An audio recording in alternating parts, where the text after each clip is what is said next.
할렐루야. 오늘 저는 본 말씀 보면서 영생이란 이런 제목을 가지고 은혜를 나누겠습니다. 본문은 요한복음 17장 2절로 3절 말씀인데요. 제가 한번 읽어보겠습니다. 아버지께서 아들에게 주신 모든 자에게 영생을 주게 하시려고 만민을 다스리는 권세를 아들에게 주셨음이시로이다. 영생 곧 유일하신 참 하나님과 그의 보내신 자 예수 그리스도를 아는 것이니이다. 바른 사람들. 자, 오늘 본 말씀 중심에서 과연 영생이라는 게 과연 무엇이고 어떤 이가 영생을 받는 것인지, 그리고 그 영생은 우리가 지금도 경험하고 살 수 있는 건지 아니면 우리가 죽고 부활한 뒤에나 오는 것인지에 대해서 오늘 확실히 한번 살펴보도록 할게요. 오늘 본문에서 예수님은 영생을 한마디로 정의를 해주시는데 뭡니까? 영생은 유일하신 참 하나님과 그의 보내신 자, 즉 그분이 보내신 자 예수 그리스도를 아는 것이래요. 아멘. 영생은 뭐라고? 유일하신 참 하나님과 그분이 보내신 예수를 아는 것. 이게 영생이에요. 그러니까 영생이 뭐라고? 하나님과 예수 그리스도를 아는 것이 영생이라는 거예요. 예수님 말씀입니다. 자, 근데 여러분 이 말이 잘 이해가 가십니까? 우리가 보통 영생이라고 하면은 대개는 영원히 오래오래 사는 것을 얘기하잖아요. 네? 그럼 왜 그렇게 생각하면 부활과 영생을 함께 생각해서 죽은 자가 다시 살아나서 영원히 죽지 않은 몸으로 존재하는 것을 영생으로 우리가 이해한단 말이지. 그죠? 네? 하지만 이런 문제는 좀 문제가 있어요. 왜 그렇게 됐냐면 우리가 영생을 이렇게 정의해버리면요, 현재와 영생이 별 상관없는 것으로 간주하게 돼. 현재와 영생은. 그래서 현재는 나중에 주어질 영생을 위해서 내가 예수를 믿어주는 과정으로만 이해한단 말이에요. 영생을 하게 되면 죽고 나서 얻는 거니까. 근데 오늘 본문에서 이런 우리들의 영생에 대한 이해를 파괴하고 들어가요. 예수님 말씀은. 지금 예수님 말씀은 우리가 그런 영생에 대한 개념을 파괴시키고 들어온 거예요. 영생은 그게 아니다. 오래오래 사는 게 아니라는 거잖아요. 영생이라고 하는 것은 곧 유일하신 참 하나님과 보내신 자 예수를 아는 것이라고 분명히 정의하고 있어요. 그러니까 우리가 이해하고 있는 것처럼 영생이라는 것은 영원히 죽지 않고 오래오래 사는 것이라고 이해하지 않는단 말이에요. 영생이라고 하는 것은 물론 신자는 부활해서 영원히 존재하게 돼요. 영생하게 된단 말이야. 영원히 존재하게 돼요. 그러나 그건 신자만이 그런 게 아니라, 잘 드세요. 신자만이 그런 거 아니라 모든 세상의 모든 자들이 다 영원히 살게 돼. 요한복음 5장 29절 보니까 선한 일을 행한 자는 생명의 부활로, 악한 일을 행한 자는 심판의 부활로 나오리라. 요한복음의 말씀이에요. 그러니까 부활에는 뭐가 있다? 생명의 부활도 있지만은 심판의 부활도 있어요. 네? 성경이 말씀합니다. 부활에는, 그러니까 여기서 말하는 선한 일이 뭡니까? 착한 일. 선한 일이 뭐예요? 예수 믿는 게 선한 일이야. 도덕적으로 착한 일이 아니라 여기서 선한 일은 예수 믿는 것이 선한 일이잖아요. 선한 일을 행한 자는 생명의 부활. 요한복음 6장 28절에 제자들이 예수님께 물었어요. 어떻게 해야 우리가 하나님의 일을 하오리까? 그랬더니 하나님이 보내신 자 예수를 믿는 것이 곧 하나님의 일이니라. 선한 일은 예수 믿는 거예요. 악한 일이 뭐예요? 예수 안 믿는 거죠. 예수 안 믿는 게 악한 거예요. 그러니까 예수를 안 믿는 자들은 지금 심판의 부활로 나오고 예수를 잘 믿는 자들은 생명의 부활로 나온다는 말씀이에요. 왜 나오겠습니까? 영원히 살기 위해서 나오는 거예요. 그러니까 선한 일을 한 사람, 악한 일을 한 사람, 예수를 믿건 믿지 않던 간에 다 어떻게 영원히 살기 위해서 부활하게 되는 거예요. 다 살아나는 거예요. 태어나면서 이거는 불멸의 존재로 태어나는 거예요. 절대 안 죽습니다. 육신은 죽어도 영원히 살게 돼요. 영원한 존재. 모르셨지? 근데 심판의 것, 생명의 것, 이게 다른 거야. 예? 사도행전 24장 15절에 저희의 기다리는 바 하나님께 향한 소망을 나도 가졌느니 곧 의인과 악인의 부활이 있으리라. 여기 들으세요. 의인과 악인의 부활이 있으리라는 거예요. 그쵸? 그러니까 인간 한번 태어나면 영원히 사는 불멸의 존재로 태어나는 거예요. 절대 안 죽습니다. 다시 부활해요. 우리 그냥 이 땅까지만 대충 살다가 죽자 끝이니까 이렇게 생각하면 안 돼. 불멸의 존재. 태어난 이상 영원히 사는 거예요. 성경의 진술이야. 성경의 진술. 죽지 않는 거예요. 그러니까 육신의 죽음 이후에 뭐가 있기 때문에? 부활이 있기 때문에. 부활이 있어요. 생명의 부활뿐만 아니라 악인의 부활이 있다고. 영원히 사는 거예요. 그러니까 중요한 거는 불멸로 영원히 사는 것이 문제가 아니라 어떠한 상태로 영원히 사느냐가 중요한 거죠. 영원히 살아야 다. 어떠한 상태로 사느냐가 존재하느냐가 중요한 거예요. 부활은 부활인데 생명의 부활이 있는가 하면 사망의 부활이 있다고. 때문에 영생을 단지 시간적으로 영원히 사는 것으로 이해하면 안 되는 거예요. 다 영원히 살거든. 새로 듣는 말씀 아니죠? 네? 우리 성경 말씀이야. 그렇다면 영생이 영원히 사는 것이 아니라면은 영원히 사는 게 아니야. 그럼 도대체 이 영생이라는 게 과연 뭐냐 이거예요. 영생이 오래 사는 걸 말하지 않는다며. 그럼 영생이 그 말 뭐냐는 거예요.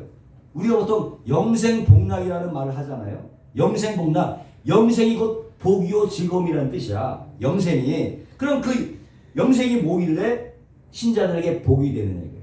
영생이 과연 뭐길래 복이 되느냐. 성경에서 말하는 복은 달라요. 성경이 말하는 그 복은 이 세상의 물질적인 축복을 얘기하는 게 아니라 말이에요. 그거라고 착각한단 말이야. 같은 복자니까 그게 생각한다. 성경에서 말하는 복을 준다고 하는 것은요. 그 복은 바라크인데 그 복의 의미는 뭐냐면 세상적인 축복으로 말하는 게 아니에요. 그거는. 그게 무슨 복이냐. 다 들어보세요. 하나님께서 창조한 피조물들이 복은 이거예요. 하나님의 창조한 피조물들이 그 창조의 목적에 맞도록 살도록 맞게 살도록 하나님의 생명력이 부어지는 상태를 말하는 거예요. 그게 복이야. 그걸 갖다가 물질적인 복으로 받아들이니까 이 얼마나 이 기가 막힌 일이에요. 그거 자체가 벌써 안 돼.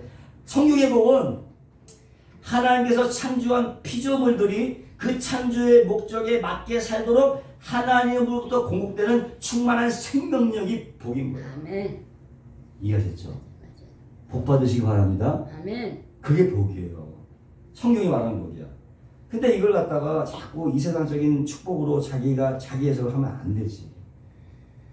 네? 이게 바로 인본주의, 자기중심주의, 인본주의 망상이고 자기 중심적인 인간들의 악한 본성이야. 하나님의 복을 자기 것으로 그냥 자기 해석을 하는 거야. 이러면 안 돼요. 하나님의 말씀은 하나님의 말씀대로 하나님을 하나님답게 봐드리는 거야. 그렇게 돼야 돼. 그게 우리 생각이 벗어나야 되는 거예요. 우리 생각에서. 그래서 우리는 이 하나님의 말씀을 자꾸 세상 것들과 견주어서 생각하면 안 되는 거예요. 그걸 빼야 되는 거야. 예수님 말씀하잖아. 내가 이런 말이 영요 생명이라고 말씀하시죠. 영요 생명이라는 거예요. 세상적인 것이 아니라는 거잖아. 그러니까 복이라고 하는 것은요. 하나님의 창조의 목적에 맞게 살아가는 피조물들에게 충만하게 쏟아 부어주시는 하나님의 은혜를 복이라고 할 수 있는. 아시겠죠? 이 개념들을 하나하나씩 정리하시라는 말씀이에요. 그리고 그렇게 하나님의 뜻대로 살아가는 그 성실하게 살아가는 그 상태를 영생이야. 그게 영생. 그게 영생인 거예요. 그러니까 영생은 어떻게 오래 사는 게 아니에요. 영생은 오래 사는 게 아니에요. 때문에 믿는 성도들의 영생이라고 하는 것은 어떤 거겠어요? 하나님께 온전히 순종해요. 계속 똑같아. 똑같은 얘기를 계속 하는 거예요. 똑같죠? 계속 똑같지. 영생은 하나님께 온전히 순종해서 그분께 영광을 돌리는 삶. 저번에 영광을 또 얘기했잖아. 또 영광이 또 나와. 영생도 영광하고 또 관계가 있는 거예요. 다 그 말이 그 말인 거야. 결국은. 그렇잖아요? 믿음이나 영생이나 영광이나 말이 다 그렇지만은 어떻게 한 곳으로 수렴하잖아. 다른 거 없잖아. 영생은 뭐냐? 하나님께 온전히 순종이 또 나와. 온전히 순종해서 그분께 영광 돌리는 삶을 사는 것이 라고 얘기해도 무방하잖아요. 영생이라고 하는 거는. 그죠? 따라서 영생이라고 하는 거는 또 나와. 순종이 또 나와. 온전히 하나님께 순종해서 자신의 지은 창조의 목적대로 그분의 뜻에 맞게 하나님의 뜻에 맞게 하나님께 영광을 돌리며 사는 삶. 여기 또 영광이 나오죠. 이걸 영생이라고 하는 거예요. 다 그 말이 그 말인 것 같아요. 결국은 하나님께 모든 메시지가 하나님께 굴복하며 사는 것이 복이다 이런 얘기를 하고 있는 거예요. 지금. 다른 거로 나가면 안 돼요. 오늘도 영생도 마찬가지잖아요. 오래오래 사는 것이 아니라 하나님께 온전히 순종해서 창조의 목적대로 하나님의 뜻에 맞게 그분께 영광을 돌리는 삶을 영생이라고 한단 말이죠. 자, 그러면 그게 영생이라면 자, 그런 게 정말 영생이야? 그럼 내가 열심히 한번 실컷 살아봐야지. 응? 이래서 영생이 나오는 게 아니라 영생이 좋은지 알았어. 그렇게 산 게 영생이야? 그래, 한번 내가 한번 추구해볼게. 그래, 한번 내가 열심히 믿어보자. 힘껏 살아보자. 해서 영생이 나오는 게, 영생을 얻을 수 있는 게 아니라 어떻게 얻는다고요? 하나님을 알아야 돼. 그거는 내가 믿습니다, 내가 얻어보겠다고 인간의 노력에서 나오는 게 아니라 하나님을 알아야 되고요. 그분 앞에 내가 어떠한 존재인지를 아는 것을 전제로 그 삶이 우리에 나올 수 있는 거야. 그 영생이라고 하는 것은 하나님께 온전히 순복하는 삶은 내가 순종에 따라서 순종이 되는 게 아니고요. 하나님을 알고 그 은혜를 알아야, 그 은혜 앞에 내가 어떠한 존재인지를 알아야 자연스럽게 나오게 되는 그런 삶이 영생이라는 거예요. 머릿속으로 안다고 되는 게 아니라는 거예요. 그죠? 그 말씀을 하는 거예요.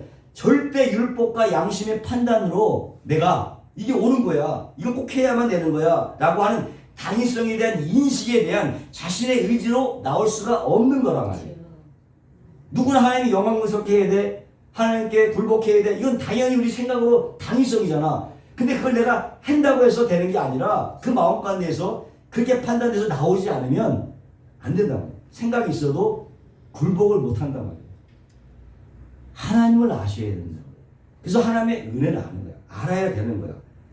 예수님께서 그래서 뭐냐면 영생은 뭐라고 얘기했냐? 그 영생은 내가 얻겠다고 해서 하는 게 아니라 그런 영생은 하나님을 알고 그의 보내신 자 예수 그리스도를 아는 것이다. 왜 거기서 촉발이 나오기 때문에 영생. 그러니까 영생을 얻게 하는 뭐야? 하나님을 알아가는 게 영생. 예수님을 알아가는 것 자체가 영생이라는 얘기를 하시는 거예요. 할렐루야. 여러분 하나님 알아가시고요. 예수님을 알아가시길 바래요. 그게 영생이야. 오래 사는 게 아니지. 네? 오래 지금 말씀해주세요. 근데 하나님의 피조물 중에서 특별히 이 도덕적인 피조물인 이 천사들과 인간들 사이에서 이 불순종의 반란들이 일어나게 된 거예요. 순종하고 살아야 되는데 그걸 성경이 죄라고 얘기하고 있고요. 그 죄가 영생의 삶을 파괴시켜버린 거예요. 그 죄가. 무엇보다도 영생은 순종을 전제로 하는데 이 불순종이라는 죄가 들어오면서 우리에게 주어진 영생이 파괴가 되어버린 거예요. 예? 그래서 성경은 모든 인간이 죄와 허물로 죽었다고 이렇게 선포를 하고 있는 것입니다. 선포를. 죄와 허물로 죽었다는 것은 결국 영생이 소실됐다는 뜻이고 그게 죽었다요. 죄와 허물로 죽었다. 영생이 끊어졌다. 소실됐다. 없어졌다. 그 죽었다는 표현. 육신의 죽음을 말하는 게 아니라 영생이 끊어진 거야. 그로 모든 인간이 하나님께 순종하는 대신에 보세요. 자신을 하나님의 자리에 올려놓고 하나님마저도 자신의 종으로 삼아버리는 자기 숭배의 삶을 택해버렸기 때문에 더 이상 영생은 허락되지 않은 거예요. 자기 중심의 숭배의 삶을 살기 때문에 하나님을 내쫓고 그러니까 영생이 허락되지 않는 것이죠. 그 사실 자체가 삶이라고 하지만 그것이 죽음이고 그것이 하나님 보기엔 사망입니다. 성경이 보기. 그게 사망인 거예요. 하나님 없이 자기 중심의 삶을 사는 것은 다 시체들이고 죽음이고 사망이라는 거예요. 그걸 말하는 거예요 지금. 그렇게 죽은 자들이 다시 그 영생을 얻기 위해서는 어떻게? 그래서 영생을 허락하기 위해서 누가 오신 거예요? 예수님께서 이 땅에 오신 거예요. 다 보니까 다 그렇게 죽어서 살고 있는데 안 됐으니까 하나님께서 그 영생을 다시 한번 회복을 시켜주려고 예수님께서 이 땅에 오신 거예요. 영생은 뭡니까? 그래서 하나님의 뜻에 맞게 버렸지만 하나님의 뜻에 맞게 하나님께 온전히 순종해서 창조의 목적대로 살아가는 것 자체가 영생이라는 거예요. 그러기 위해서는 뭐예요? 하나님을 알아야 되고 예수님을 알아야 나온다는 거죠. 그게 영생이야. 그게 연결이 되는 거야. 그 영생을 다시 이렇게 돌려주시기 위해서 예수님이 이 땅에 오셨다고 하는 거예요. 그거를. 결국 그 얘기는 뭡니까? 오셨다고 하는 것은 하나님 예정에 택한 자들 있잖아. 예정한 자를 구하시다. 어떻게? 그들을 어떻게 끌고 가겠다는 거야. 지금 불순종하고 있어. 과거에 택했던 그 사람들이 지금 보니까 내 예수님이 알아서 불순종하고 있어. 안 돼. 왔어. 그들 데려가기 위해서 어떻게? 패서라도 데리고 가는 거예요. 때려서라도 데려가겠다는 의지가 담겨 있는 거예요. 다시 순종한 자로 만들어내겠다. 불순종의 삶을 사는 사람들이 순종으로 만들어내기 위해서는 어떻게? 그냥 되나요? 그냥? 그 과정이 그냥 됩니까? 금방 순종이 됩니까? 그런 과정으로 만들어내겠다는 것입니다. 어떻게? 두들겨서라도 우리가 대단한 거 우리한테 좋은 거 주러 온 게 아니에요. 네? 사실상 두들겨 패서라도 순종한 자로 다시 만들어서 뭘 영생을 누리게 해주겠다. 그래서 오신 거예요. 그래서 예수 믿는 우리 안에서도 여전히 철장이 하나님의 철장이 가해지는 거예요. 하나님의 철장이 가해지는 거예요. 무엇도 예수님이 이 땅에 오셔서 이 창세전에 예정된 하나님의 백성, 즉 모든 성도들의 모든 죄를 십자가에서 전부 도말하시고 하나님의 요구하는 순종의 삶, 그 영생의 삶이잖아요. 영생의 삶을 이 세상에서, 천국에서뿐만 아니라 이 세상에서도 완벽하게 살아내도록 하신 거예요. 그러기 위해서 먼저 본인이 그렇게 살으셔야 돼. 그런 삶 안에서는 본인이 그렇게 살으셔야 돼요. 그리고 그 영생을 사셨어요. 하나님 본인이 살았고 그거를 올라가면서 우리에게 주고 가셨다는 거예요. 그 영생의 삶을 우리에게 주고 가셨다. 그 영광을 우리에게 주고 가셨다 그러잖아요. 근데 우리가 봤을 때는 그렇게 영생이나 영광이 그렇게 우리에게 보기엔 좋은 것들이 아니에요. 따지고 보면. 근데 그걸 주고 가신 거예요. 네? 그래서 하나님의 은혜를 우리가 입은 자들은, 그래서 하나님의 은혜를 입은 자들은 뭘로 말미암아? 믿음으로 말미암아 죄 없는 삶, 영생을 소유한 자들이 되게 된 것입니다. 누가? 하나님의 은혜를 입은 자들이 뭘로? 믿음으로 그 삶을 소유하게 된 자들인 거예요. 요한복음 6장 15절인가 나는 하늘로서 내려온 산떡이니 사람이 이 떡을 먹으면 영생하리라. 이 떡을 먹으면 영생한데요. 나의 줄 떡은 세상의 생명을 위한 내 살이로라 하시는. 세상의 생명을 위한 내 살이라. 내 살을 먹고 내 피를 마시는 자 영생을 가졌고 마지막 날에 내가 나의 그들 다시 살리니. 예수의 살을 먹고 피를 마신다는 게 뭡니까? 예수를 믿는다는 얘기예요. 먹는다는 건 예수를 믿는다는 얘기고 그 믿는 자들은 영생을 가졌다고 얘기해요. 영생을 이미 가졌다. 우리가 예수님 믿잖아요. 우리가 예수 믿는데 그럼 그 믿음을 누가 주신 거냐? 내 의지로 믿었느냐? 그게 아니죠. 그 믿음은 하나님이 주셨기에 우리가 믿음을 갖고 있는 거예요. 예수님이 주신 거기 때문에 하나님이. 그러니까 하나님께서 예수를 믿는 믿음을 우리에게 주셔서 우리에게 영생을 갖게 하셨다는 것입니다. 근데 그 믿음의 근거를 만들기 위해서 예수님이 하신 거예요. 그 일을. 믿음의 근거가 있어야 될 거 아니에요.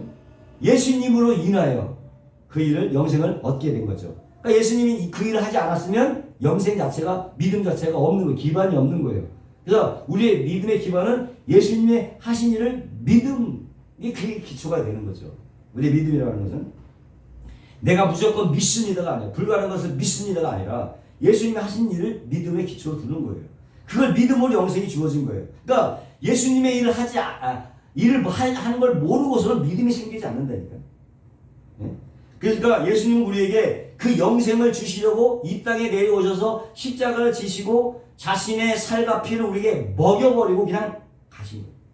먹여버리고 가신 거예요. 그래서 어떻게 우리가 영생을 갖고 있는 것입니다. 우리가 무슨 노력해서 그냥 먹여버리셨다니까. 먹여고 하나님의 은혜예요. 하나님의 은혜로 예수님의 은혜로 우리가 영생을 갖게 된 것입니다. 그것은. 근데 문제는 뭐냐면 그렇게 영생을 얻은 자들이 영생을 얻었어. 근데 여전히 이 죄악된 세상에서요. 육신의 옷을 입고 1.2간을 살아내야 돼요. 우리가 살아있는 동안에. 영생을 얻었지만 육신의 옷을 입고 1.2간을 이 세상에서 살아내야 된다는 거예요. 네? 이미 우리가 영적으로는 이미 죄와 무관한 사람이 되었어요. 하나님께 온전한 순종한 자가 되었어요. 영생을 소유한 자가 되었어요. 이건. 근데 그럼에도 불구하고 이 육신된 몸과 죄악된 세상 영향 안에서 우리가 살아야 되기 때문에 계속적으로 불순종의 죄를 짓는단 말이죠. 이게 문제란 말이에요. 이게 크리스찬들의 이게 이주적인 뭐죠? 딜레마예요. 딜레마. 영적으로 이미 완벽해졌는데 육신은 죄를 지으면서 산단 말이에요. 이게 크리스찬들의 딜레마예요. 여기서 벗어날 수 있는 사람은 없어요. 이 영생은 뭐냐? 하나님의 뜻에 맞게 하나님의 뜻을 좇아서 하나님이 우리에게 요구하는 순종에 대해서 완벽하게 살아내는 것을 영생이라고 해요. 하나님의 뜻대로 살아내는 것을 완벽하게 사는 영생이라고 하는데 그 영생을 얻었다고 하는 우리가 이 세상에서 죄악된 육신을 입고 여전히 불순종의 삶을 산단 말이죠. 내가 봐도 그렇잖아요. 영생을 얻었는데 왜 나한테 이런 불순종의 삶이 나타나느냐. 이걸 도무지 어떻게 이해를 돼. 너무나 골몰이 하면요 정신병 걸립니다. 아니 내 영적으로 사요? 어? 어? 순종했다는데 왜 내 안에 불순종이 일어나? 이거 뭐 헷갈려요. 심하면 정신병까지 일어날 수 있는 문제란 말이에요. 이걸 우리가 어떻게 화해를 시켜야 돼요? 이 모습적인 부분들을 어떻게 이해해야 되는 거예요. 그러면 우리가 그렇게 하고 있는 이 이중적인 모습에서 과연 우리가 영생을 산다고 얘기할 수 있는 거예요? 아니면 못 산다는 거예요? 영생을 산다는 거예요? 못 산다는 거예요? 영생을 받았는데 이 문제를 여러분 어떻게 해결하시나요? 예? 그냥 넘어가요? 그냥? 대충? 화해, 어떻게 이걸 화해시켜야 돼요? 여기 고민을 좀 해보죠. 고민을. 자, 영생이라고 하는 것은요. 죄가 없는 상태고 완벽하게 순종하는 상태가 영생이에요. 영생이라고 하는 것은 하나님의 성품이 어떻게 보면 투영된 그런 신적인 생명이고 다가올 세대의 생명이라고 말할 수 있어요. 예수님 우리에게 그 영생을 주시기 위해서 이 땅에 오셨고 십자가를 지었어요. 그리고 그 영생을 우리에게 던져주고 올라가셨대. 던져주고 선물로. 근데 현실에서 우리는 이 영생의 상과는 전혀 다른 불순종과 죄악의 삶을 살고 있단 말이죠. 보세요. 여러분 순종의 삶보다 불순종의 삶이 훨씬 더 많이 나오잖아. 어? 우리가 하나님의 뜻을 해야 되고 그 뜻을 쫓아서 살려고 하기는커녕 오히려 하나님을 종으로 부리고 우리의 뜻에 그분의 뜻을 막 맞추려고 한단 말이에요. 내 뜻에 맞춰달라고 요구한단 말이에요.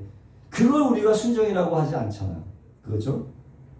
순종의 범주를 벗어난 것은 영생이 아닌 거죠. 네? 근데 성경 우리에게 어떻게 뭐라고 해서 너가 영생을 취하라. 영생을 살라. 이렇게 계속 요구한단 말이야. 디모데전서 6장 12절에 믿음의 선한 싸움을 싸우라. 영생을 취하라. 이를 위하여 내가 부르심을 이었고 많은 증인 앞에서 선한 증거를 증거하였노라. 영생은 이미 예수님의 공로로 우리에게 주어졌다고 이렇게 얘기하면서도 또 한쪽에 영생을 취하라고 계속 요구를 해. 아니 이게 뭐야? 영생을 이미 주었다고 얘기해놓고 또 한쪽에서는 영생을 취하라고 강력하게 요구한단 말이야. 그럼 어떻게 하란 말이야 우리가? 응? 어떻게 하란 말이야?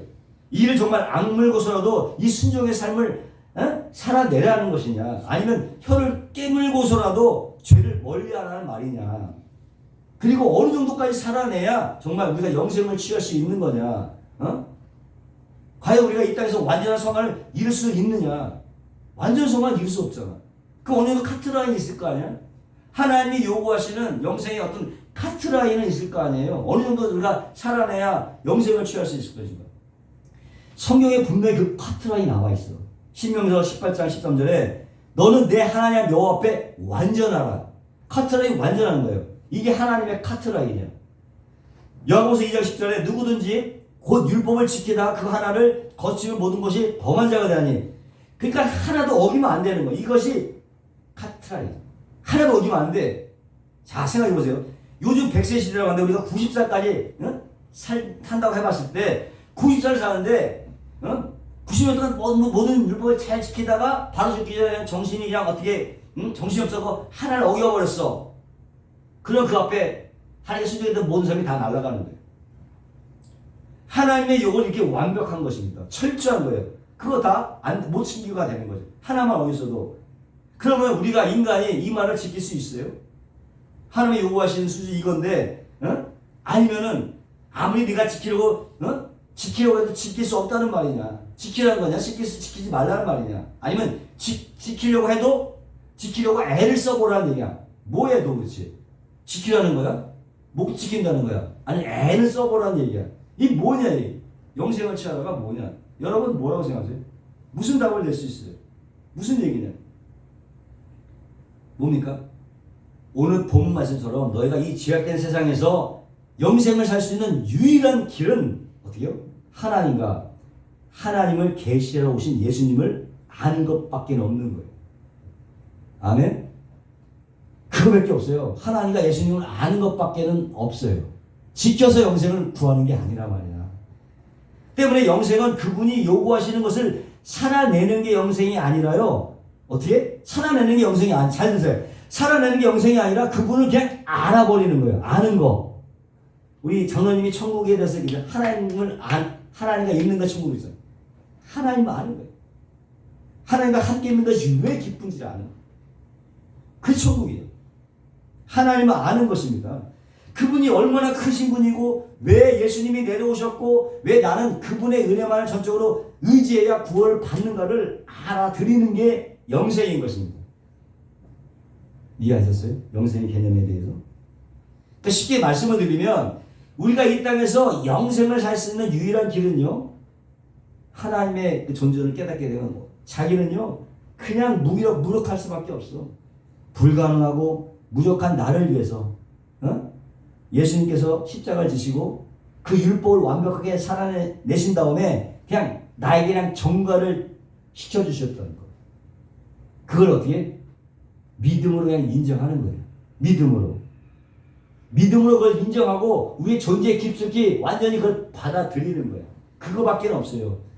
우리가 이 땅에서 성도로 이 땅에서 영생을 사는 방법은 어떻게? 주님의 그 주신 은혜를 완전히 내가 믿고 존재에 깊숙이 그냥 받아버리는 거예요. 이런 나를 위해서 죽었구나. 그거밖에는 없어요. 영생이라면 결국 믿음으로 영생을 취하는 거예요. 응? 그것도 영생을 사는 방법이에요.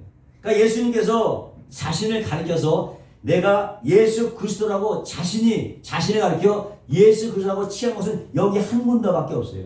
예수님께서 자신을 굳이 그리스도, 내가 그리스도다 예수라고 말씀하신 이유가 뭐겠어요? 그것은 영생은 내가 그리스도인 걸 알고 내가 왜 여기 올 수밖에 없었는지 그리고 나를 보내신 하나님의 마음을 알아들이는 것, 그것이 영생이라는 것을 알려주기 위해서 내가 바로 예수 그리스도라고 자신을 칭한 것이고 그 예수 그리스도를 아는 것, 이것이 영생을 사는 유일한 길이라고 말씀을 하신 거예요.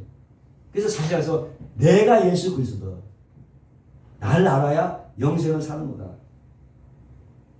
이게 영생을 알아야 돼요. 그래서 절대 하나님 알지 못하고 그 앞에는 우리가 순종이 안 돼. 하나님을 알지 못하면 우리가 순종할 수가 없어요. 하나님을 알아야 순종이 나오는 것이지 하나님을 알지 못하고는 자발적인 순종할 수 없어. 물론 얼마든지 순종할 수 있는 척은 할 수 있어. 척은 얼마든지 다 할 수 있어요. 근데 진짜 순종은 안 된다니까? 자발적인 순종이 안 돼. 순종하는 척 할 수 있어. 순종하는 척을 하면 그건 영생이 아니야. 정말 순종이에요, 영생. 하나님을 알아야 돼. 그래서 하나님을 알고요, 그 앞에서 무한히 작은 나를 알아야만, 야, 정말 하나님께 순종하는 것이 참 행복이구나를 깨닫게 되는 거예요. 그런 자만이 순종하게 돼요. 그런 자만이. 그걸 모르고는 절대 영생을 살 수 없어요. 종교 생활을 할 수 있어도, 교회 생활을 할 수 있어도 영생을 살 수 없어. 네? 기독교는 종교가 아니에요. 기독교는 절대 종교가 아니에요.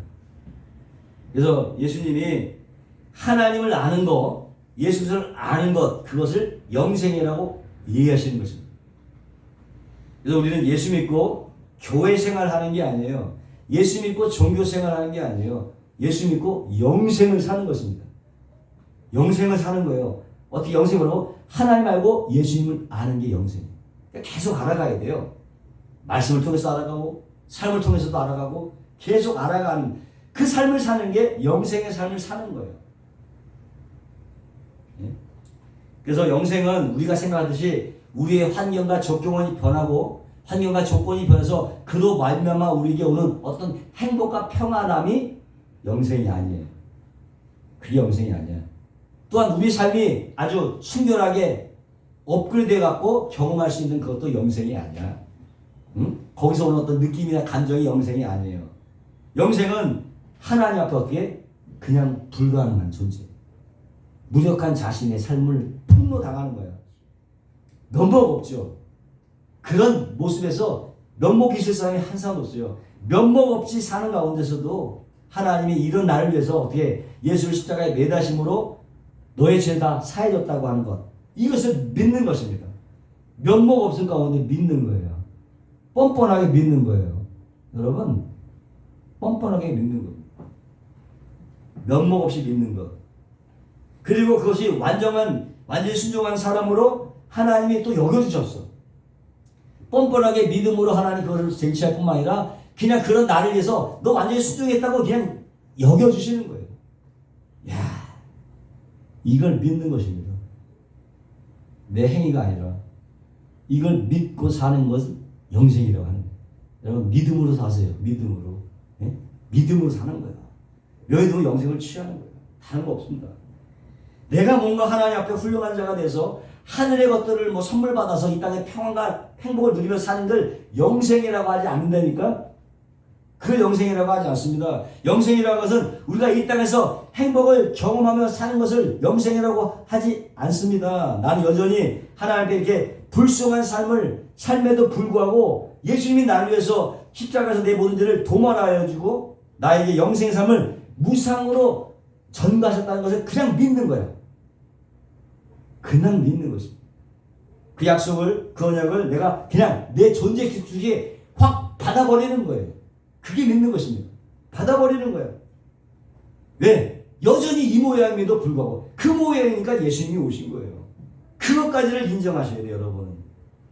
면목 없지만, 초라하지만, 그게 믿음이에요.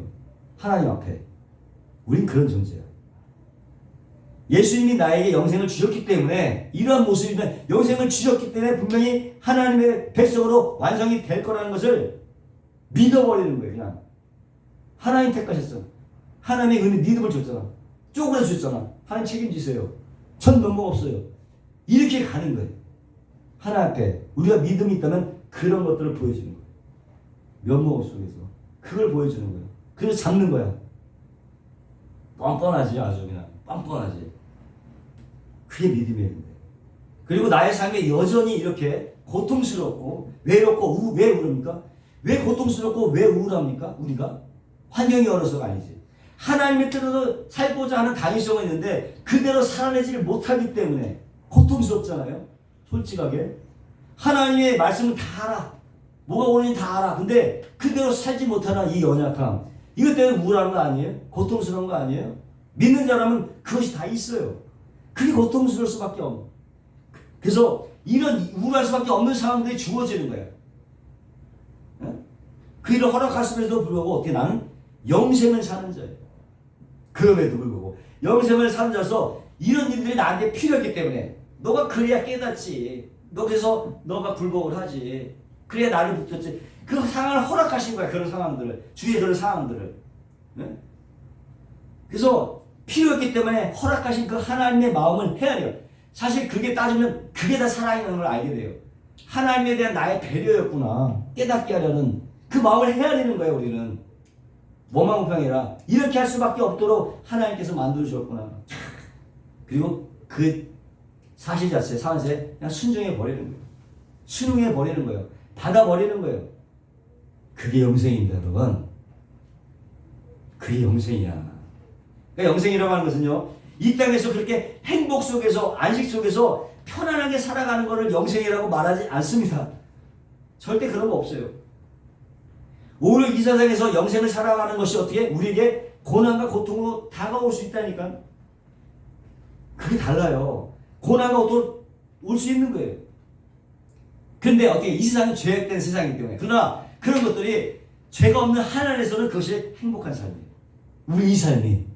고난과 고통의 삶이 그날에서는 진짜 행복한 삶이에요. 왜? 방해물이 없어졌거든. 마음껏 살 수 있거든. 그래서 진짜 행복한 삶으로 느껴지게 됩니다. 하늘나라에서는. 근데 이 땅에는 어디 뭐가 있어요? 아직 죄악이 가득 찬 세상이기 때문에 우리가 이 땅에서 하나님께 순종하는 삶, 영생의 삶을 내어놓을 때에 그렇게 살려고 할 때 굉장히 힘듭니다. 어렵고 고통을 겪을 수가 있어요. 하나님의 복종을 산다는 삶 자체가. 때문에 야, 왜 나는 이렇게 영생의 삶을 살지 못하지? 나는 이렇게 영생의 삶을 체험하지 못할까? 그리로 가면 안 되는 거예요. 거기로 가면 안 되는 거예요. 왜 나는 하나님 은혜 체험하지 못하지? 그렇게 가면 안 돼. 왜? 이렇게 힘들고 어려운 상황 속에서 어떻게 살아있는 것 자체가 여러분 영생을 살고 있는 거예요. 네? 믿음을 주셨잖아. 근데 버텨나가지고 믿음을 주. 그거 자체가 영생을 살고 있는 거예요. 하나님 허락하신 이 현실에 어떻게 그냥 순응하고 하나님을 의지하는 것. 그게 영생을 사는 거예요. 철저한 자기 부인 속에서 자신의 무력감을 인정하고 하나님의 은혜의 십자가 뒤로 그냥 꼭꼭 숨어버리는 삶. 이게 영생인 것입니다. 할렐루야. 숨어버려야 돼. 그게 영생의 삶이에요. 어떻게 생각하면 어렵지 않잖아요. 자기 부인하고. 어떤 사람에게서는 이게 너무 쉬울 수도 있어. 근데 어떤 사람에게는 이게 너무 힘든 거예요. 예? 이사야 너는 쉽게 받아들이고 주의로 추구합니다. 그 사람이 복 있는 사람이에요. 어떤 사람은 단단해서 안 숨으려고 그래. 그래도. 근데 어떤 사람들은 그냥 순하게 또 숨는 사람도 있어. 하나님이 그런 것 같아요. 아멘. 천국인데 그렇게 사는 곳이에요. 천국은요, 아까 우리가 얘기했듯이 천국은 그렇게 사는 곳이야. 우리 역시 천국에서도 그렇게 영원히 사는 거야. 영원히 산다고 그랬잖아요. 영원히. 어떤 상태로 사는 게 중요한 거예요. 그런 삶을 영원히 사는 거예요. 하나님만 의지해서요. 그 천국은 하나님만 의지해야 되고 절대 타락할 수 없고 타락하지도 않는, 타락을 시도하지 않는 그냥 십자가만을 붙드는, 하나님의 은혜를 붙드는 삶이 천국의 삶이에요. 여러분 그 좋아 보여요? 지금도? 좋아 보이시면 아멘 하십시다. 그게 천국의 삶이야. 그게 좋아야 돼요. 여러분. 천국의 삶은 하나님 꼭 붙들고 십자가를 지고 하나님의 은혜를 붙드는 삶이 되니까. 근데 거기는 쉬워. 왜? 타락이 존재하지 않기 때문에. 근데 이 땅에는 계속 불순종의 유혹이 넘기 때문에 그게 힘들어. 그리고 그게 딱 그렇게 매력적이지도 않아. 세상적으로 봤을 때는. 그쵸? 뭐 매력적이에요. 근데 그게 좋아야 돼요, 여러분. 그게 좋아야 돼요. 그 삶이, 그게 천국의 삶이야. 정말 좋아하시는 그 삶은 하나님만 의지하고 하나님만 경배드리는 삶이야. 그게 천국의 삶이에요. 뭘 기대하셨어요, 여러분? 그게 천국의 삶이야. 그게 행복한 삶이야. 정말 알면은. 우리는 하나님 우리에게 좋은 거 주시려고요. 우리가 깨닫지 못해서 그렇지. 그게 정말 축복이다. 너 나한테 의지하는 게 축복이야. 나만 바라보는 게 정말 축복이야. 그게 행복한 거야. 몰라서 그렇지. 그게 행복한 거야. 그리고 그 삶으로 이 땅에서 우리가 종교생활을 통해서 훈련하고 연습하는 거예요. 지금. 예? 좀 실망하십니까? 뭐 맨션 하얀 랜선에 뭐 그냥 뭐 영생술을 마시면 이렇게 살 걸로 생각했어요? 그렇지 않아요. 그런 삶이 정말 좋아야 돼요. 그 삶이 좋으면 어떻게? 하나님을 알아야 돼요. 예수님을 알아야 되는 거예요. 그 삶이 좋아지려면 예수님이 그 누구보다도 그 삶이 좋은지를 아셨어. 그 삶이 얼마나 좋은지를 아셨어. 십자가 순환으로 들었잖아요. 감당하신 거예요. 예수님과 함께하는 그 삶이 얼마나 좋았는지 예수님은 아시잖아. 그 고통을 당하면서 십자가를 지신 거예요. 현재의 고난보다도 하나님과 함께하는 삶, 하나님과 순종하는 삶이 얼마나 더 컸길래 감당할 수 있는 거잖아요. 그걸 예수님께서 보여주신 거야. 예? 그래서 어떻게? 우리 삶도 그렇게 드러나야 되는 거예요. 또 그렇게 인도하시는 거예요. 예수님께서. 너희도 경험해봐. 하나님과 함께 산다는 게 얼마나 좋은 건지 내가 경험하게 해줄게. 너희 반드시 십자가로 끌고 갈 거야. 순종하시기 바랍니다. 아멘. 우리 십자가의 삶을 살게 돼 있어요. 이건 예전부터 정해진 거야. 주여. 예? 이거 우리가 살고 싶어 사는 게 아니야. 하나님이 택한 자는 그렇게 끌고 가는 거예요. 주여. 근데 끌려갈 때에 왜 나한테 이런 고난이 오느냐? 그거 원망할 게 아니야. 당연히 그렇게 가는 길이야. 그것까지를 인정하지 않기 때문에 왜 하나님 나한테 이렇게 하냐고 원망불평하지. 천만의 말씀 다 계획에 있는 거예요. 그것들이 그게 축복이라는 거야. 우리 생각이 바뀌게 돼. 실제로 그렇거든요. 하나님의 이해 폭이 너무 낮기 때문에 그걸 갖다가 하나님의 은혜를 갖다가 저주로 생각한다니까. 이런 기가 막힌 일이 있어요. 우리가 생각이 짧아갖고 그걸 넓혀줘야 돼요. 그게 목사들의 임무야. 그것도 넓혀줘야지. 왜 갇혀놓고 이렇게 거기서 사냐 말이에요. 하나님이 당신의 아들 이 땅에서 앉으신 걸 갖다가 예수님 올 때 세상에 복을 주셨습니까? 사실상 뭐 옷도 허름한 거 입고 다녔잖아. 뭐 좋은 거 주셨어. 예수님이 살아가는 삶에서 세상 것에서 좋은 거 주신 거 하나도 없잖아. 예수님께 앉은 걸 우리한테 줄 리가 없어요, 여러분. 에? 예수님도 앉았는데 당신의 아들에게 이삭이 주지 않은 걸 갖다가 우리에게 주겠느냐고요. 생각을 해보시라고. 안 주셨어요. 에? 그냥 어떻게 순종만 요구했던 거야. 순종만. 우리에게도 똑같은 거 요구하세요. 똑같은 거 요구하신다. 그냥 우리 왜? 자녀이기 때문에 여러분들의 정체성을 알면 여러분 기가 깜짝 놀라요.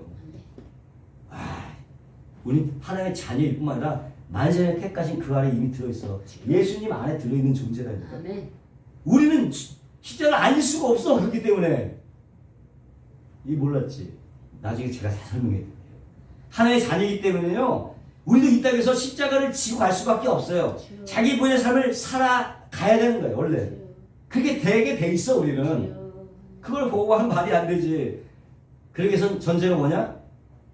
빨리 내가 아무것도 아니라는 걸 깨닫는 게 중요한 거야. 그리고 그렇게 알아야 돼. 철저한 자기인식이 필요한 거야. 자기 부위를 얘기하는 거잖아요. 여러분 예수 믿고 우리가 뭐 이 땅에서 대단한 거 이룬다고 이뤄내려고 생각하지 마. 예수 믿고 대단한 거 이뤄내는 게 아니에요. 네? 율법에 묶여서 있잖아요. 또 자신을 너무 비하시켜서도 안 돼. 율법 우리가 지킬 수 있는 게 아니야. 비하시켜도 안 돼요. 왜 나는 아직 이 모양이야?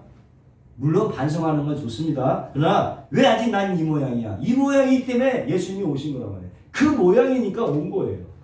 응?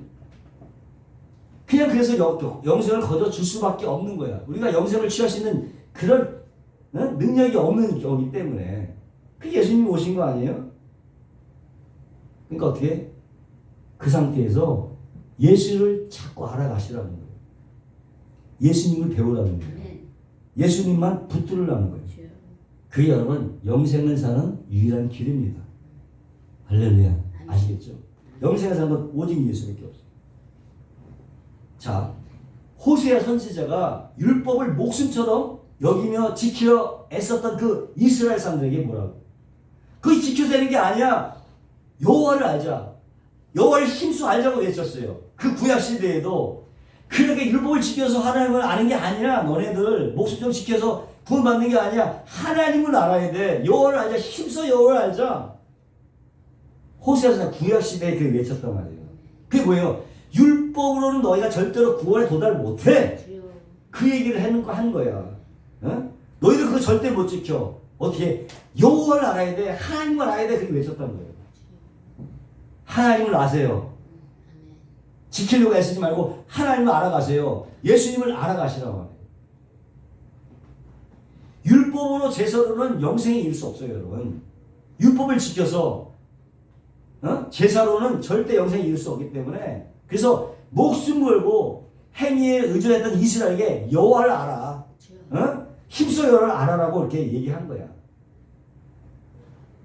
율법의 성격이 어때요? 율법의 성격이 그러듯이 율법은요 우리에게 지키라고 준 게 아닙니다. 하나님의 율법은 우리에게 지키라고 준 게 아니야. 그 속에서 뭘 발견해? 예수의 필요성을 발견하는 거야. 죄를 깨닫고 예수의 은혜를 발견하라고 율법을 준 거지 율법을 지켜 행하라고 준 게 아니라니까. 이걸 되게 오해한다니까. 오늘날 성경 말씀도 마찬가지. 지켜 행하라고 준 게 아니에요. 그걸 또 안 되니까 예수를 붙들라고. 안 되지. 예수를 붙들어 하고 준 거 율법이. 근데 지금 막 지키려 행한다고. 지금도 막 그러. 예수를 안 붙들고. 이렇게 하고 그걸 얘기하는 간단하잖아. 그 얘기란 말이에요. 율법 왜 있어? 십자가의 필요성을 깨닫게 하기 위해서 주게 주신 거예요. 몽학 선생이잖아. 제 말인가요? 성경이 말씀하신 거예요. 그 깨달음이 어떻게? 감사로 드러나게 되고 그 감사가 우리를 바꿔가는 거예요. 햇빛을 비춰야 옷을 벗지 바람 불어서 안 돼요. 은혜로 쬐야 되는 거야. 감사가 있어야 우리가 바뀌어지는 거예요. 전 절대 그게 믿어요. 감사로 바꿔지는 것이지 은혜로 바뀌어지는 것이지 내가 벗을 수 없어요. 성경이 요구하는 율법들은요 우리를 어떻게 한 가지 지켜내라고 준 게 아닙니다. 율법을 지킬 수도 없고 지키려고 준 게 아니에요. 근데 이스라엘 사람들은 이게 율법주의자가 돼갖고 이 유대주의자들 그걸 지켜서 구원에 이르려고 했단 말이에요. 지금도 그렇게 하고 있어. 지금도 예수 믿는 이 시기에도 또 그렇게 하고 있어. 복음을 믿어야 되는데 복음을 지키려고 하고 있단 말이에요. 복음을 믿어야 되는 거지 지키려고 하는 게 아니거든. 복음을 지켜내려고 애를 쓴다니까. 똑같은 거예요 지금. 지켜서 구원을. 그래서 예수께서 성경에서 영생을 얻으려고 하지 말고 그걸 지켜서 영생을 얻으려고 하지 말고 여호와 하나님과 예수 나를 내게 나와. 나에게 나와야지. 그 집에서 이게 구원을 이루게 하면 큰 오산이야. 잘못된 생각한 거야. 요한복음 5장 39절에 너희가 성경에서 영생을 얻는 줄 알고 성경을 상고하거니와 이 성경이 곧 내게 대하여 증거하는 것인데 너희가 영생을 얻게요 내게 오기를 원치 아니하노라. 영생을 얻기를 좋아해. 영생을 좋아해서 영생을 얻게 되고 성경을 연구하는데 그 영생을 좋아하는데 예수께 오지는 않는 거야. 야, 영생을 좋아하는데 예수님은 안 좋아하는 거야. 야, 이거 기가 막히다. 영생을 얻으려고 성경을 무척 연구를 해요. 밤이 파도 하는데 영생 얻기 위해서 율법 열심히 하는데 야, 그 영생을 예수님에게 주는데 예수님한테 나오는 거예요. 이런 이상한 일이 있어요. 너 그건 안 돼. 나한테 와야 영생을 얻는 거야. 나한테 안 하는데 영생을 얻고 싶은데 예수님은 싫어하는 거야. 왜 인간이 아주 그렇죠. 영생을 얻기 좋아하는데 예수님은 싫어해. 예수님께 오라는 거야 지금. 할렐루야. 예수님께 가세요. 예수님만 붙드세요.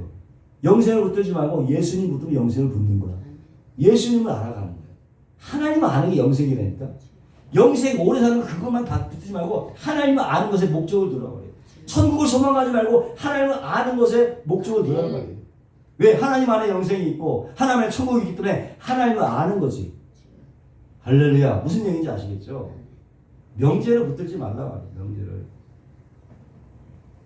그러니까 성경에서 예수의 피로서를 갖기 위해서 우리에게 주어진 것이지 거기에 적힌 대로 살아서 구원에 이르라고 준 것이 아니라는 거예요. 할렐루야. 예수님의 비유 중에 선한 사마리아인의 비유가 있어요. 이 선한 사마리아인의 비유는 뭐냐면은 이것을 많은 사람들이 이웃사랑으로 해석을 한단 말이야. 이웃사랑. 하지만 이 선한 사마리아 비유는 이웃사랑에 대한 메시지가 아니에요. 영생의 본질에 관한 내용이에요. 영생의 본질. 누가복음 10장 25절에 어떤 율법사가 일어나 예수를 시험하여 가로되 선생님 내가 무엇을 하여야 영생을 얻으리까? 이렇게 시작하거든요. 내가 무엇을 해야 영생을 얻겠습니까? 영생에 대한 질문을 시작하는 거야 이게. 예수께서 율법에 뭐라고 기록되었을 때 내가 어떻게 읽느냐? 대답하여되 내 마음을 다하여 목숨을 다하여 힘을 다하여 뜻을 다하여 주 너희 하나님을 사랑하고 또한 내 이웃을 내 영같이 사랑하라 하셨나이다. 예수께서 내 대답이 옳도다 이를 행하라 그러면 살리라 하시니 이 사람이 자기를 옳게 보이려고 예수께서 자오되 그러면 내 이웃이 누구오니까. 자, 그래서 어떤 율법사가 예수님께 나와서 뭐라고 질문하면 선생님 내가 무엇을 해야 영생을 얻겠습니까? 라고 묻었어요. 영생을 얻을 수 있는 방법에 대해서 묻고 있단 말이에요. 여기서 예수님께서 왜 율법사를 등장시켰는지를 또 생각해 보세요. 왜 율법사를 등장시켰을까? 생각해 보세요. 예수님은 이 율법에 능통한 이 율법사에게 율법에서 뭐라고 말하고 있냐? 라고 물었어. 그랬더니 율법사가 훌륭하게도 그 율법을 잘 정리하고 있었어. 그래서 내 마음을 다하여 목숨을 다하여 힘을 다하여 뜻을 다하여 주 너희 하나님을 사랑하고 또한 내 이웃을 내 영혼이 같이 사랑하는 것이라고 아주 명쾌한 대답을 했어요. 그러니까 주님께서 내 대답이 옳으니까 또 가서 일을 행하라 그렇게 말을 해요. 여기까지만 보면은 하나님을 사랑하고 이웃을 사랑하는 일이 우리가 해야 될 몫으로 보이잖아. 너 그래 알고 있지? 그대로 한번 해봐. 하나님 사랑하고 이웃 사랑을 해. 이게 우리의 몫으로 지금 몫인 것처럼 보이잖아요. 그래 그럼 가서 그거 해. 그럼 영생을 얻을 거야. 이렇게 얘기하는 것 같잖아. 근데 끝까지 잘 들으세요. 이 얘기에 반전이 있어. 반전이 있단 말이야. 자, 그 율법사가 자기를 옳게 보이려고 하는 거야. 그러니까 자신은 충분히 그 일을 할 수 있는 사람처럼 보이기 위해서 그럼 누가 내 이웃입니까? 라고 물었어요. 정말 누가 내 이웃인지만 말만 해주면 내가 그냥 확 사랑해버리고 말겠습니다. 이런 기세란 말이야. 알려만 주세요. 제가 다 확 사랑해버릴 테니까. 그렇죠? 율법사의 행동은. 근데 유대인들은요. 자기들의 이웃을 스스로 규정해 놓고 있었어. 일단 유대인들은 이방인들은 절대 이웃이 될 수가 없어. 개들이니까. 사마리안 역시도 이웃이 될 수 없어. 불결한 애들이야. 불결한 애들. 혼혈족들이야 그냥. 이것도 이웃이 안 돼. 그러니까 유대인들은 이웃은 최소한도 자기 민족이거나 자기들의 종교를 믿는 유대교를 믿고 들어온 사람들은 자기 이웃이야. 이 사람들만 자기 이웃이야. 그러니까 민족과 종교가 같고 한 가지 뜻을 향해서 같이 걸어가는 그러한 사람들만 이웃으로 규정하고 있었단 말이지. 그러면 그 사람들 사는 게 뭐가 어려워요? 그렇죠. 동족 사는 게 뭐가 어려워? 우리 할 수도 있는 거. 얼마든지 마음만 먹으면 그건 할 수 있어. 그래서 율법가는 자신 있게 누가 내 이웃입니까? 말만 하세요. 내가 그냥 죽도록 사랑해 버리겠습니다. 자신 있게 얘기하는 거야. 그때 주님께서 이 섬한 사마리아의 여의 비유를 들으면서 영생의 본질에 대해서 설명해 줍니다. 32절인가? 예수께서 대답하시되 어떤 사람이 예루살렘에서 여기로 내려가다가 강도를 만남에 강도들이 그 옷을 벗기고 때려 거반 죽은 것을 버리고 갔더라.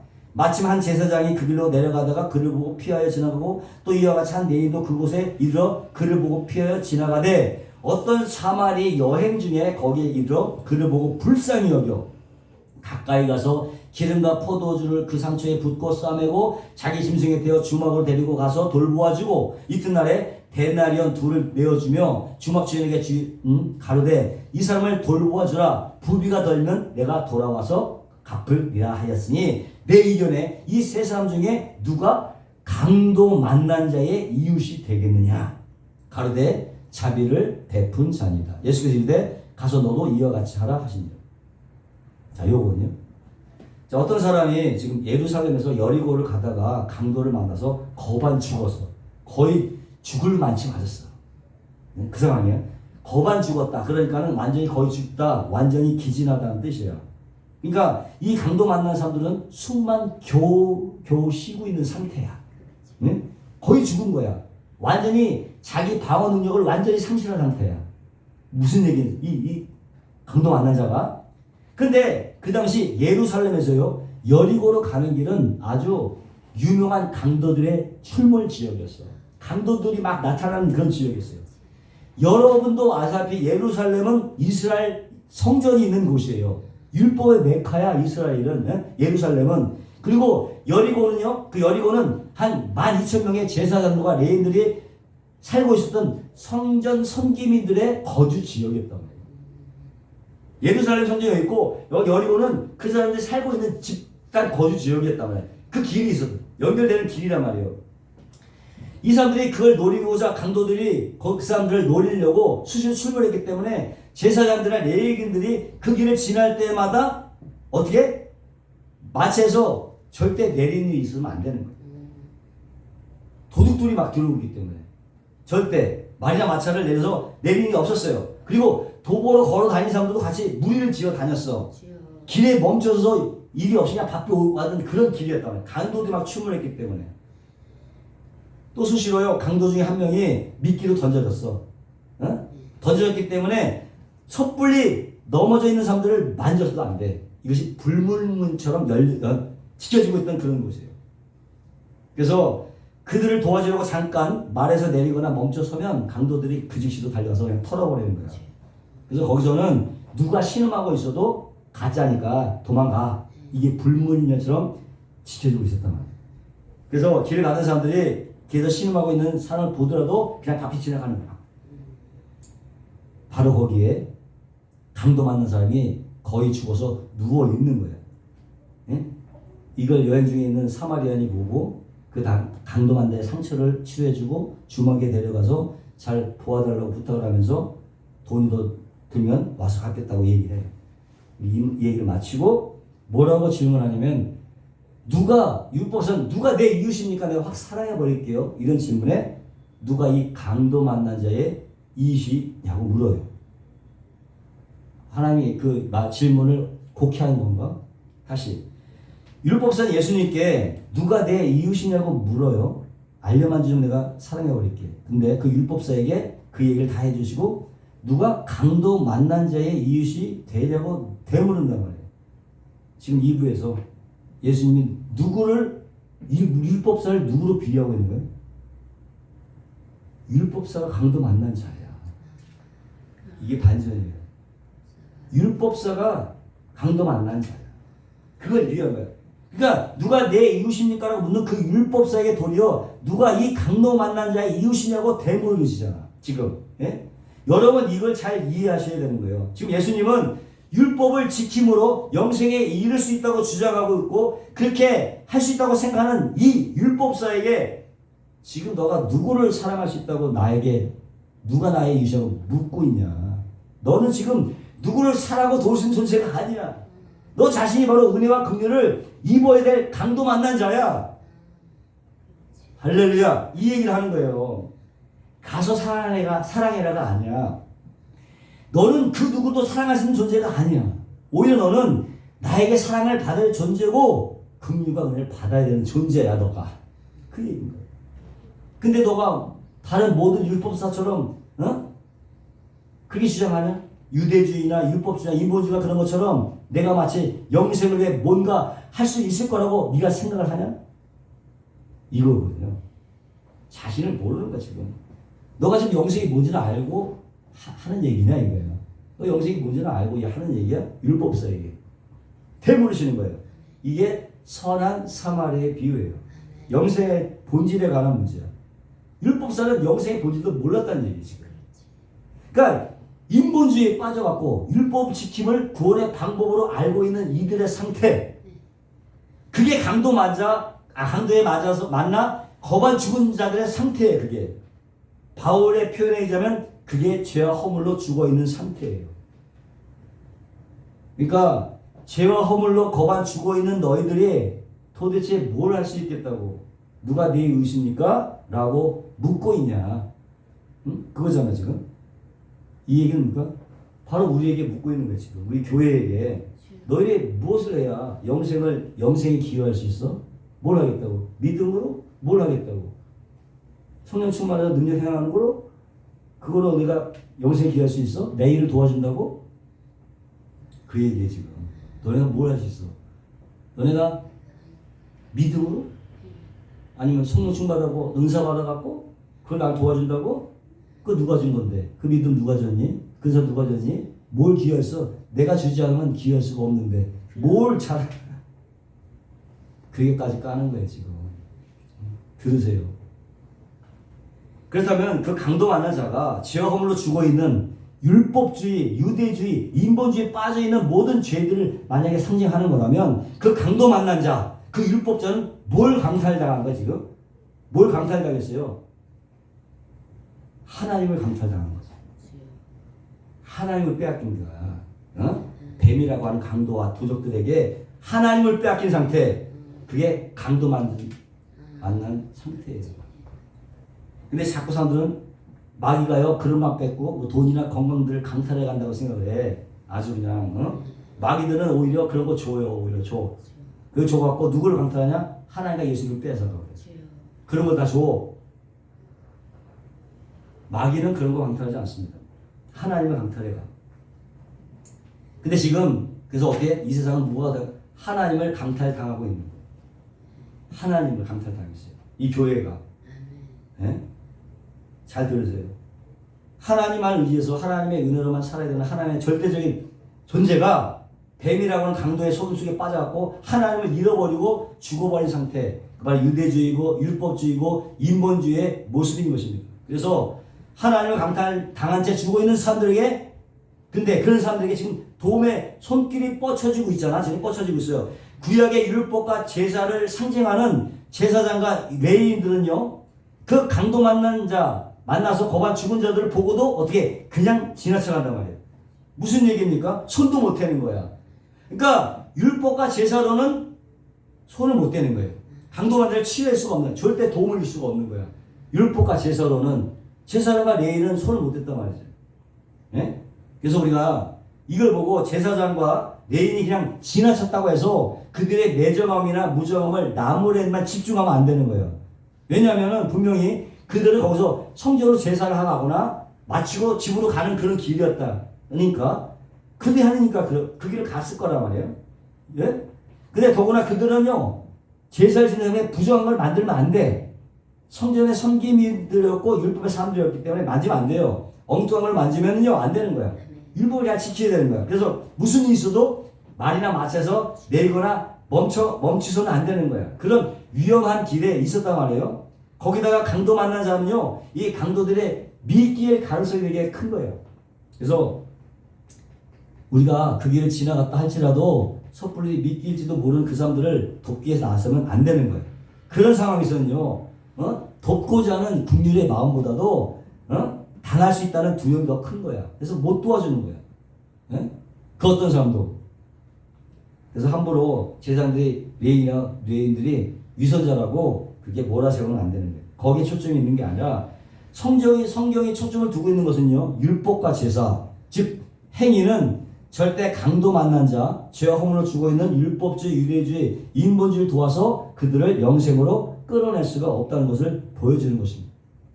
그래서 강도 만나 거반 죽어 있는 그 자를 제사장과 레위인이 율법과 제사가 못 도와주는 거예요. 할렐루야. 그래서 행위는 어떻게? 절대 인간을 영생으로 구원으로 인도할 수가 없다는 것입니다. 그러니까 이웃사랑이라는 것은 어떻게? 인간의 행위에서 나올 수가 없어요. 인간의 행위에서. 인간사랑은. 그래서 레위인과 제사장들이 이웃사랑이라는 행위를 못 내놓고 그냥 지나가 버리는 거예요. 안 된다는 거죠. 그런데 여기에 누가 다가오냐면 사마리아인이 다가와요. 예루살렘에서 여리고 가는 길에 이 길은 유대 땅이란 말이에요. 잘 들으세요. 이 유대 땅은요, 율법의 핵심이고 율법주의, 유대주의의 핵심인 곳이에요. 거기에 사마리아인이 지금 등장하고 있는 건데, 이방인은 유대 땅에서 개취급도 못하는 사람들이란 말이에요. 심지어는 사마리아는요, 유대인들의 원수였단 말이죠. 오죽하면 유대인이 너무나 장사가 안 돼서 굶어 죽기 일부러 직전에도 불구하고 사마리아에게 물건을 팔지 않았어요. 그런데 그런 위험천만한 땅에 율법주의 이방인이자 유대주의 원수인 이 사마리아인이 등장하고 있는 거예요. 예? 그러니까 유대주의와 율법주의와 인본주의 이방인이며 원수인 사람이 누굽니까? 다시, 유대주의와 율법주의와 인본주의 이방인인 이 원수가 누구냐고요? 예수님이지. 예수님이에요. 예수님이 등장하는 거야. 왜 그냥 이 세상에 육신의 옷을 입고 말 구에서 태어나시고 순환을 받다가 십자가에 죽어버린 그 나약한 예수, 그 나약한 메시아, 그런 이방인, 그런 세상의 원수가 이 땅에 오셔서 허물로 죽어있는 강도 맞은 자, 그를 다시 살려내는 것입니다. 그게 구원이고 영생이에요. 근데 너가 지금 누구를 사랑했다고 나에게 지금 사랑할 이웃을 가르쳐 달라고 얘기하는 거냐? 이렇게 물은 거예요. 너가 영생의 본질이 뭔지는 알고나 그래? 이렇게 물어보는 거예요. 이 선한 사마리아의 비유는 할 수 없다는 거죠. 그러니까 그렇게 해서 지금 강도 환자가 누워 있는 것은요, 율법의 상기인 예루살렘과 여리고를 잇는 유대 땅이란 말이죠. 또한 성전과 그 성전을 섬기는 제사장들이 있는 거주를 잇는 곳이란 말이에요. 더구나 사마리아에 있어서 이건 강도의 땅이야. 강도들의 땅이 원수의 땅이야. 사마리아에 있어 유대 땅은 그렇잖아요. 더군다나 사마리아는 그곳에서 누구에게 붙들려 다 죽어 그냥. 유대인에게 붙들려도 죽고 강도에 붙들려도 죽는 거야.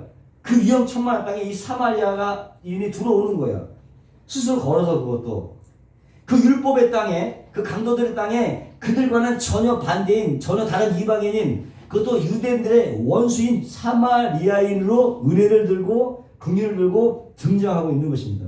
지금 다시 말하면 자기들의 안위와 유익을 위해서는 거반 죽어가는 사람들도 거듭보지 않은 그 형식적인 율법과 제사의 땅에 진짜 선한 이방인인, 세상의 이방인인, 세상의 이방인이 원수들의 땅에 들어오는 거예요. 누굽니까 그게? 예수님이 뚫고 들어오는 거예요. 그 위험을 무릅쓰고 목숨을 걸고 원수를 살려내는 거예요. 이 강도 만난 자는요, 유대인의 가능성이 크죠. 근데 이 사마리아는 자기를 원수로 여기는 그 강도 만나 거반 죽어간 그 자를 목숨을 걸고 살려내는 것입니다. 그게 바로 영생이고 그게 바로 구원이라는 것을 설명해주고 있는 거예요. 그 자를. 그래서 영생은 죄인이 하나님과 이웃을 사랑해서 얻을 수 있는 것이 아니에요. 선한 이웃인 예수님께서 사랑을 받고 섬김을 받아서 주어지는 거예요. 영생이라고 하는 것은 그것이 바로 구원과 영생의 본질인 것입니다. 그래서 우리는 우리 힘으로 하나님을 목숨같이 사랑하고 내 이웃을 내 것처럼 사랑할 수 있는 존재가 아니라니까. 벗어나세요 여러분. 존재가 아니야. 여러분이 하나님을 사랑하고 이웃을 사랑하는 존재가 아니라니까. 구원 이후도 마찬가지예요. 마찬가지예요. 우리가 선한 이웃으로 오신 예수님의 공로를 의지하고 면목 없는 강도 만난 자의 모습으로 영생으로 그냥 가야 되는 존재예요. 우리가. 근데 뭘 우리가 사랑한다고 얘기하냐고. 그런 존재로 가는 거예요 지금. 될 수 있으면요. 근데 사람은 그렇게 자기도 뭔가 영생에 기여할 거라고 생각을 해. 싶어해. 에? 오직 은혜만을 말씀하신 예수님이 그냥 낯선 사람처럼 느껴지는 거야. 응? 자, 생각해 보세요. 그냥 우린 그저 예수 믿고 천국 가면 그만인 것이 아니에요. 예수 믿고 천국 가면 그만이 아니라 이 땅에서 하나님께 완전히 순종한 자로 완성되어져 가는 거예요. 그것이요. 그렇다고 우리가 완전성을 이룬단 말이 아니라 우리가 그 영생을 가지고 그 영생은 온전한 순종이잖아. 온전한 순종을 삶을 가지고 하늘에서 영원히 사는 존재야. 인간은 불멸 존재라고 그랬잖아요. 어떻게 사느냐가 중요한 거야. 영원히 오래 사는 건 다 살아. 어떻게 사느냐? 어? 순종의 삶을 보고 영원히 사는 거예요. 때문에 하나님의 은혜를 거부하고 거기에 자신의 힘을 보태려고 하는 그런 시도가 얼마나 폐역하고 무서운 일들을 이 땅에서 배우라는 거예요. 그걸 배우고 가라는 거예요. 성도는 이 땅에서 그렇게 거반 죽어서 이 세상에 그 어떤 것으로 어떤 힘으로 의지할 수도 없고 오직 하나님과 예수만을 의지해서 자신을 내어 맡기는 자로 그냥 지어져 가는 그뿐인 것입니다. 네? 그런 사람들에게 무슨 내 뜻, 내 꿈, 내 비전, 내 야망, 내 소원, 내 의견, 내 주장이 어디 있을 수가 있어요. 그런데도 아직 그런 것들이 우리한테 너무나 많이 남아있다는 거예요. 하나님은 신앙생활을 통해서 우리를 죽여가고 계시는 거예요. 예수님의 은혜만 붙들라고. 네? 근데 여전히 죽은 자들이 죽은 자를 인정하지 않고 마치 산 사람처럼 튀어다니면 되겠네. 네? 죽은 자로 살아가야 돼. 티끌로 살아가야 돼. 그게 진짜 영생을 소유한 자로 사는 것입니다. 할렐루야. 거부하시면 안 되는 거예요. 그래서요. 자, 반드시 하나님의 도리를 끌어가셔. 영생의 상태이기 때문에 끌려가는 상태. 그것이 바로 성도의 영생이고 지금 우리는요. 그 영생을 잘 살고 있는 거예요. 할렐루야. 그러니까 그냥 있는 자세에서 그냥 인정하시고 받아들이고 그냥 순종하세요. 많이 주시면 많이 주시는 대로 적으면 적은 대로 순종하세요. 그것이 바로 영생을 사는 것입니다. 영생 곧 하나님과 그의 보내신 자 예수를 아는 것입니다.